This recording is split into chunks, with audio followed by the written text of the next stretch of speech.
Good morning, Mayam, Hana, Leba, Manipur. Ngasi date 4 September 2025. EMA Keithel fouba chtluire khongna. Si mayan se ubada wakhan se nungai ini isi san EMA mayan se ai chu hinsan afi lai hi dini sangon je ni na mayam misai yumdagi EMA Keithel fouba khongna chelapani kilometer 3 di phade aduga EMA Keithel manungda kilometer 1.5 mu chatini khong ani gi mathok se tahon si ko mayam tawdaba ta di sugar wangni bp wangani atopa leina kaya ama na kani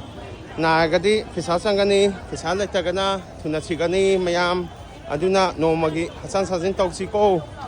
wakhanda su yan nungai bani hakchang da su yan yamgani ai hinjan na phi yengdini nong sum mangi aduga hakchang phana laisi nusi sanana laisi afaba wakhan khansi afaba chinja chaga ringse phaja chaw di hong atani sina pan ngata chada lo salage pangle pakna yai phale